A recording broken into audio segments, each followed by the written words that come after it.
رسول الله.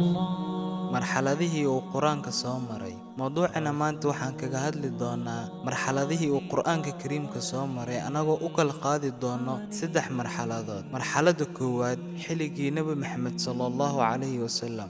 Quraanka waxaa lagu soo dejiyay Nabi Maxamed sallallahu alayhi wasallam waxa uuna socday waxyiga quraanka kariimka 23 sano laga bilaabo markii uu 40 jirsaday ilaa iyo dhimashadiisa isagoo jira 63 sano. 23 sano wuxuu kaga imaanayay waxyiga xagga Allah subhanahu wa ta'ala asigoo ku imaanaya qaabab kala duwan. Badanaa waxaa si toos ah ula hadli jiray malakul Jibriil oo ay ahaayeen saaxiibo aad isugu dhow, laakiin waqtiyada kale wuxuu ugu imaan jiray Nabi Maxamed sallallahu alayhi wasallam waxyiga qaab riyo ahaan, iyo dhowr jeer oo uu Nabiga sallallahu alayhi wasallam si toos ah ugu imaan jiray waxyiga xagga Allah subhanahu wa ta'ala. 23 sano oo idil Nabiga sallallahu alayhi wasallam wuxuu ku dadaalayay inuu gaarsiiyo waxyiga asxaabtii ku hareeraysaneed isla marka uu yimaado waxyiga, wuxuuna ku gaarsiin jiray hadal ahaan maadaama uusan wax aqrin karin waxna qori karin,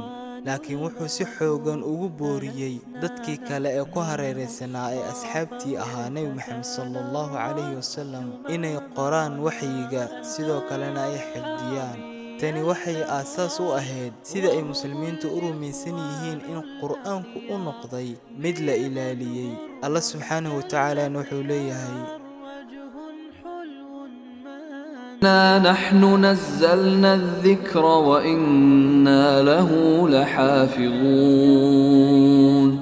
asxaabtii ku hareeraysaneed waxay had iyo jeer ku dadaalayeen inay xafidaan aayadaha, halka qaar badan oo ayaga ka mid ahna ay xifdiyeen dhammaan kitaabka oo idil. isla mar ahaantaana waxay aayadaha ku qori jireen waraaqo, lafo, alwaax, dhagax iyo wax walba oo ay heli kareen markaas.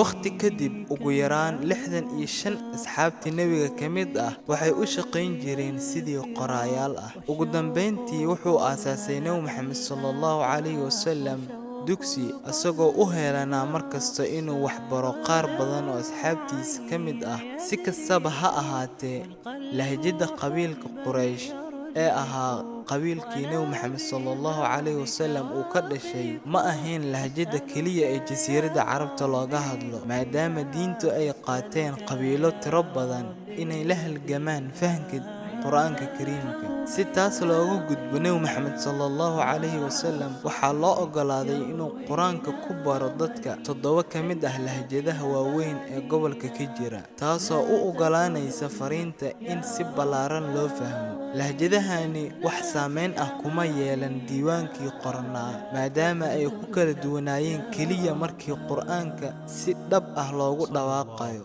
marxaladii koowaad oo aan uga hadlaynay xilligii Nabi Maxamed sallallahu alayhi wasallam waxaan ku soo رسول الله طال